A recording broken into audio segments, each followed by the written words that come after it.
Okay, Natalie, are you ready? Okay, Nathan, I sure am. Welcome back to Brant History Happy Hour. Woo! My name is Natalie, and Nathan, what are you drinking today? Well, today I will drink here. We take 6 to 8 raspberries, and you put a shot of gin, 2 teaspoons of maple syrup, and 3 teaspoons of lemon juice. You can kind of put that all together. You give it a little bit of a shake together, and you top it up with club soda. And then add your little lemon wheel.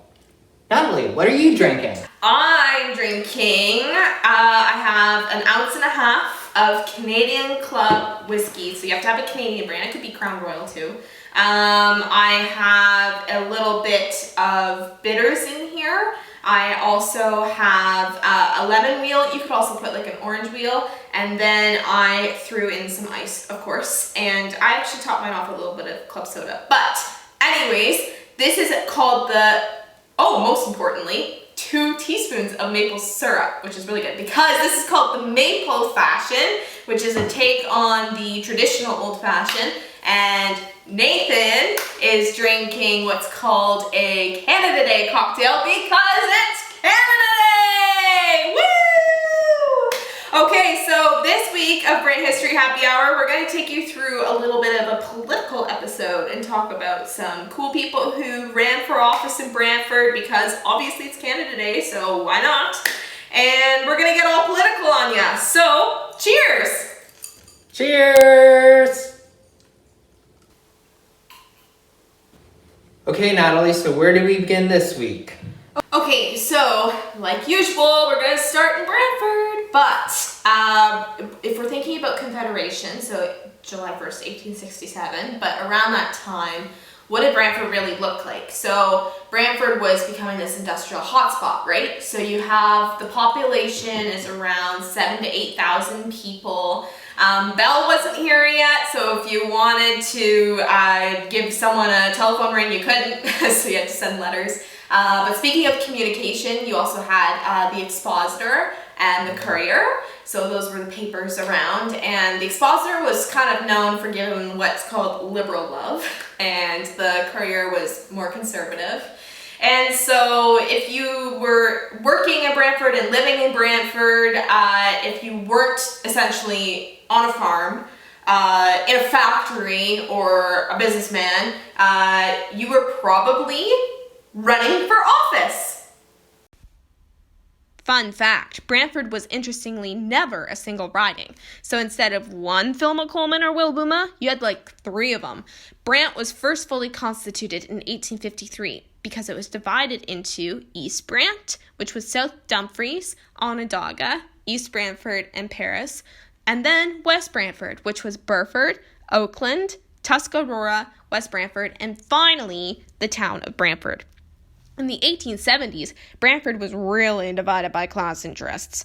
You had some people who were super successful and moving up the social ladder, but then you had those on the lower end of the scale who were struck by poverty, especially during the Industrial Revolution as Brantford was industrializing. There have been some interesting people who have held office for Brant, including Lloyd Harris, Massey Harris dynasty man for the South Brant riding in 1908. W.F. Cockshut, industrial businessman extraordinaire, who basically dipped his finger into every business and political pie, a classic Cockshut, in 1904, 1911, and 1918 for the same riding as Harris, South Brant. Reverend William Ryerson, holding the West riding in 1861, and T.H. Preston, owner of the Expositor, holding South Brant in 1899 in the provincial election. So Brant County was formed in 1851, but where is actually the city of Brantford at this time? Good question, but also trick question because Brantford obviously started out as a town. So it wasn't really fully incorporated as a town until 1847. But when it was, William Muirhead was actually our first mayor. So a settler Victorian guy coming in and taking office. But also you have to think that the town hall was built in 1849 as well. So beautiful old building, and it was on the northeast corner of Colburn and Market Street. And so sort of where like the present day, like the Market Square downtown is. And so essentially when you have the town hall, you had what were called aldermen, not councillors, but they were councillors. So a little bit of political terminology for you there. Some of the first committees for the town of Brantford that were established were the Bylaw Committee, the Cemetery Committee, Town Hall Committee, Grammar and High School Committee, Furniture for the Town Hall Committee, Rules and Regulations Committee, Sidewalk, Roads and Streets Committee, and the Finance Committee on Accounts. So there was no Heritage Committee because it was still a baby, but Nathan, which committee would you join? I think the Rules and Regulations Committee, that kind of sounds like me. What about you, Natalie? I think I would join the Furniture for Town Hall Committee. I would get myself a really nice couch. So not only do you have your like political men who were running for office, but you also had in the town like really important businessmen who were essentially also like pulling strings too. So for example, you had P.C. Van Brocklin, who was the iron founder and car manufacturer, Aruna Huntington, who was a shoemaker and general merchant, Ignatius Cockshut, general merchant and landowner, of course. And then there was also Alan Cleghorn, who is a wholesale and retail hardware merchant. And they're all together and they are kind of just pulling the strings, and they were known as kind of like the old timers. Okay, Natalie, what kind of infrastructure funding is around in early Brantford that allows people to actually get to town? Right, so this is really important because you have essentially all these different rail lines, like before the CN rail line, that were trying to get established in the city, especially, or the town I should say, especially with the Brantford bourgeoisie trying to pull strings and rail lines essentially to essentially bring their products to market and have access to those markets. So you essentially have these Brantford booms and busts, and so what ends up happening is that, for example, in 1855, the Grand River Navigation Company offers 25% on Brantford bonds. So great alliteration, but really bad economic scenario. So people, all these rail lines are kind of coming in, but then kind of being pulled out as well. So it wasn't very stable. But what ends up happening is that taxes are going up like crazy because it wasn't a great situation back then. And so people were just getting super mad with the elite.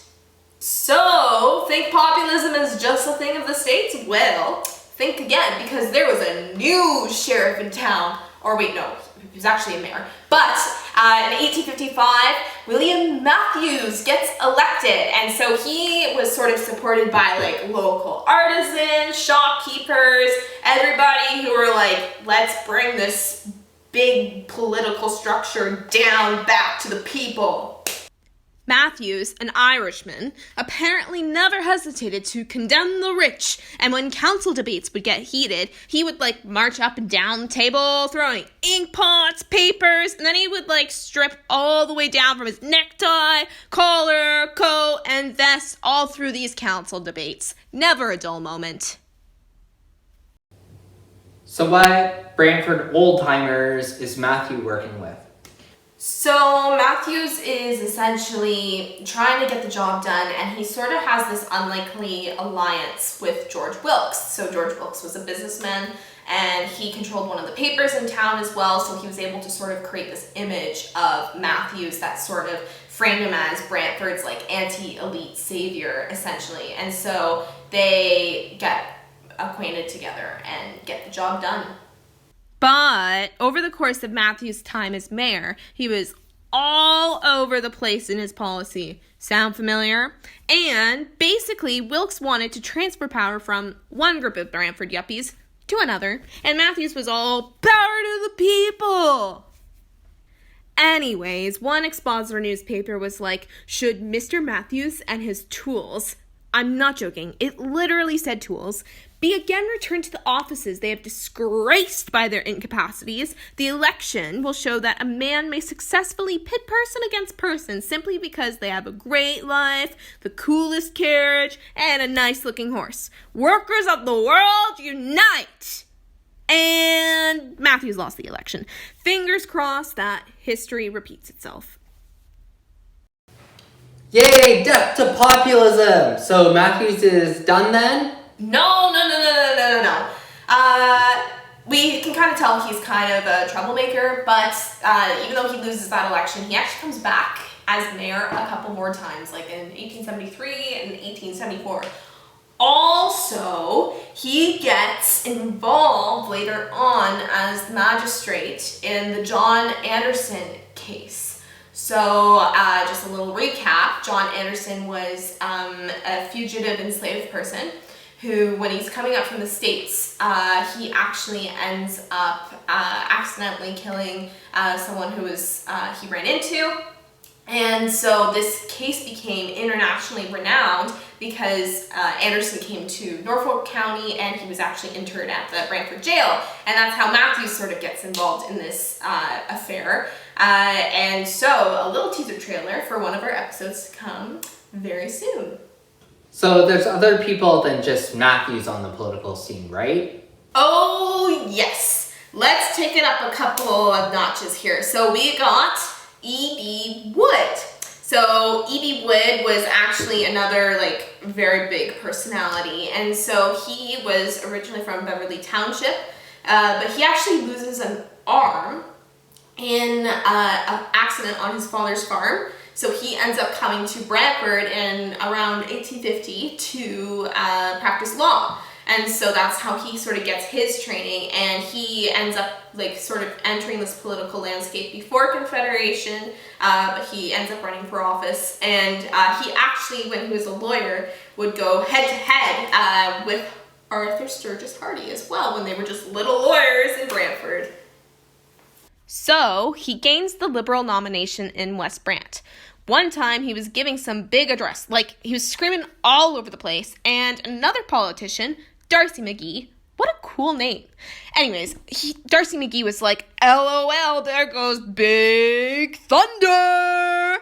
And the name stuck with Evie Wood for the rest of his life. Even local author Sarah Jeanette Duncan was familiar with Big Thunder. Her father was a liberal, and he loved the reformers, and would go to meetings where they would hear Wood speak. It was so dramatic, they were ridiculous, but our girl was like, this is great, politics are cool, OMG, maybe I should write a book about it. And thus, this is how the talk of the town in Brantford and its politics influenced her work, The Imperialist. Okay, so how long is Wood around in politics then? Are we talking Nixon dynasty here? Oh goodness, Nathan, not that long, but it was a while. Essentially, when Confederation hit, though, he sort of around that time gets asked by the conservative government to hold a cabinet position as a provincial treasurer. But he was a liberal, so he's kind of contradicting himself. And I think that if we had the Power and Politics panel here today, they'd just say he's trying to hold on to a powerful position. His constituents in Brantford were like, what the heck, Wood? You're two-timing us with the Conservatives? We're going to run another dude against you for the next Liberal nomination. So, Big Thunder, probably out of spite, heard this, and then he ran again for that Liberal seat, which he won, and then he also ran for the federal, or I guess Dominion government, because you could do that back then and hold seats in both houses. So everyone was like, okay, wow, Big Thunder is on fire! MPP? Couldn't he also be mayor? Yeah, there was no limits to power back then, my friend. Hey, and I mean, if that policy still existed today, I wonder how many times John Turmel would have run for office. One time, in June 1863, Big Thunder was prepping for a rally in order to be elected against William Ryerson. But Mathews overheard and was like, another elite yuppie? Give me a break. guess I should start a mob. Mathews rallied his homies, and they attacked the Scotland Brass Band and many of Wood's supporters when they were just going up to Lucy Street to Big Thunder's rally. Rocks were flying everywhere, like the Union Jack was torn, and Wood was like, what the heck is going on out here? When he overlooked the balcony at the Brantford Hotel where he was. But Mathews was like, who called Mr. Ryerson an ass? Okay, so Evie Wood is around the same time as like Confederation, so he had to bump into someone like George Brown in and around Brantford, right?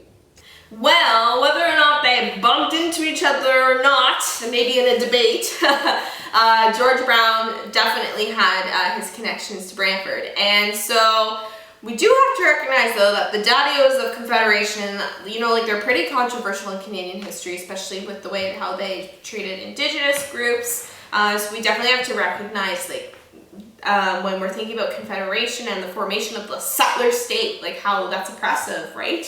Especially to Indigenous groups. But essentially, George Brown did have his connections to Brantford, and he owned Bow Park Farm. And so George Brown, he was a reformer. He helped found the Clear Grit Party and worked around in that. He sort of reorganized it a little bit, and they believed in population by representation, separation of church and state, and they also were like, let's annex the Northwest. But essentially, Brown was really responsible in founding the Anti-Slavery Society of Canada, which is also very important. And so he was a very interesting Victorian man. Whenever George Brown was in Brantford, you would find him at Bow Park Farm, which he owned until 1880. He was also raising some really nice cattle. He would often be like, my happiest days were spent at that farm. Love it. 10 out of 10. He was also a good Christian and went to church at Zion Presbyterian Church to chill with his homie, Reverend William Cochrane. Wow, so early on, Brantford's got all these big wigs. We got Evie Wood, we got George Brown, we even have Ryerson doing the things with the schools and the residential schools. What other politicians are around? Well, actually, if we think about John A., he actually came to Brantford, and so everybody kind of knew that John A. was a little bit of a drinker, so maybe he would have enjoyed our episodes. But anyways, one time John A. and George Brown, there's a funny tale about the two of them. They did not get along. And so John A. one time showed up, and he was completely wasted at one event. And George Brown and him were sort of going at it, and John A. was like, the people would prefer John A. drunk to George Brown sober. In November 1864, John A. came to the Kirby Hall on one of his speaking tours. But, of course, he was half in the bag. So John A. was campaigning and was all, look at me, I'm so great. French domination is absurd. You Brantford people are delightful. But George Brown sucks. Mic drop. He didn't even get to bed well after midnight. Party hardy Victorians. And met some of Brantford's finest the next day. Wow, these boozy bureaucrats, eh? Happy Canada Day!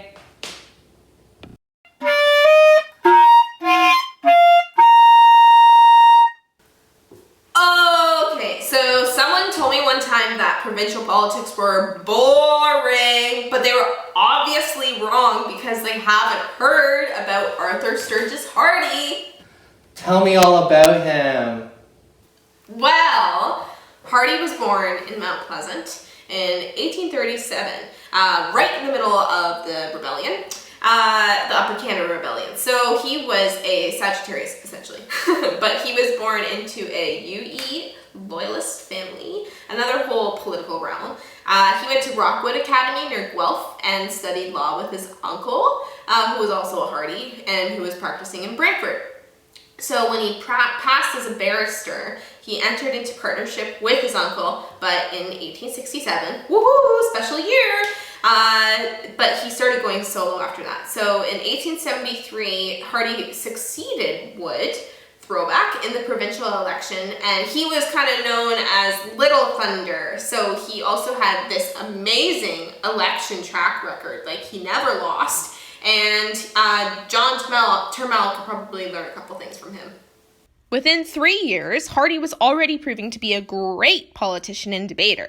So he was asked to become a member of the cabinet as the provincial secretary and then eventually commissioner of Crown Lands. Then, in July 1896, the big moment comes and Hardy gets asked to be premier. He passed over 150 public and private bills, some of them ranging from establishing the Provincial Board of Health, which connected municipalities with health policy, protection of provincial fisheries, and creating Algonquin Park and Rondeau Park. Wow, what a great story about Hardy. So join us next week for... No, Nathan! I haven't finished my drink yet, and we haven't abolished the patriarchy yet. Sometimes, whenever we're learning about Canadian history, all we learn is about these Dominion dudes. But we also have to recognize amazing women, right? Especially in politics. So Brantford and Six Nations too has an amazing history of female political activists and women in the political field and advocacy.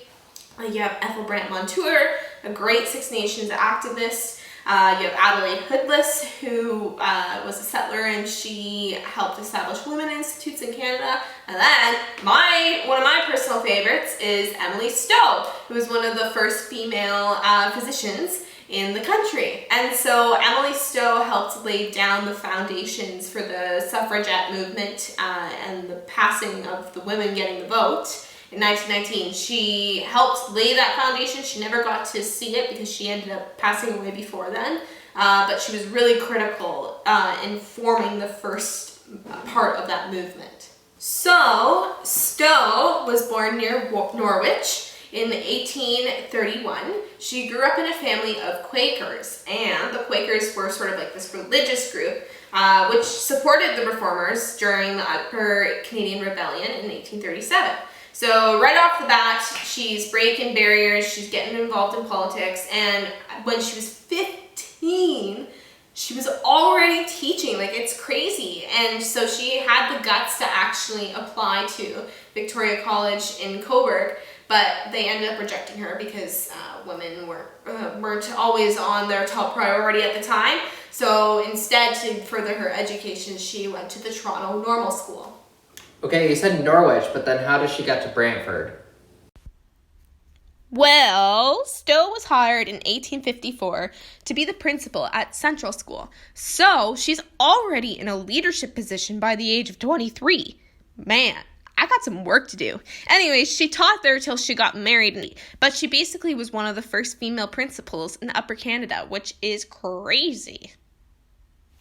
Then tragedy hits where her husband gets tuberculosis, but this sparks her interest in medicine, so in 1865, she makes the hard decision to go to the New York Medical College for Women. She even had 3 children, but she was gonna do it anyways. She returned to Canada when she graduated in 1867. Timely, that's Confederation, woo! But practiced without a license, shh. Eventually, she was licensed in 1880 and worked alongside her hubby, who was recovering from tuberculosis. Okay, so she's a doctor now, but then how does this tie into the politics theme? So just because Stowe is licensed as a doctor doesn't mean that she's done advocating. So what ends up happening is that her daughter, Augusta, actually goes to U of T, one of these institutions which is sort of like anti-women at the time. But she actually becomes one of the first women to graduate from U of T with a medical degree. So Augusta and her mom, Emily, they're getting this advocacy ball rolling. And so what ends up happening is that Emily Stowe and her friends in 1876 were sort of like, what the heck, we don't have the vote, this is ridiculous, and we're smart, bright, amazing. And they end up forming this association, essentially, that's called the Women's Literary, Social, and Science Club. Cool club. I think I'd love to go to a meeting. It'd be a lot of fun. These women, which eventually becomes the Toronto Women's Suffrage Association. And so they become this foundation for the suffragette movement in Canada, and also a really important part in Emily's work in establishing the vote and furthering women's education. Stowe was a busy bee. In 1883, she helped form the Ontario Medical College for Women in Kingston. And then, in 1889, Stowe was the founder and one of the first presidents of the Dominion Women Enfranchisement Association, the DWEA, which was helping get women the vote. So, she was essentially lobbying, doing a whole bunch of petitions, rallies, and writing for the newspaper, as well as giving like a million speeches. So even though she passed away in 1903 and she never really got to see the suffragette vote get passed, she really was a crucial person in the Brantford community and also in laying the foundation for the women's vote. Wow, Stowe really gives like Wood and Harvey kind of a run for their money. She sure does, and like here's to more women, more people of color, Indigenous people, Black people, and also the greater queer community running in politics. So I hope that everyone has enjoyed our political episode running from federal fun, provincial premiers, and local loonies. So join us next week for another episode of Brant History Happy Hour. Cheers!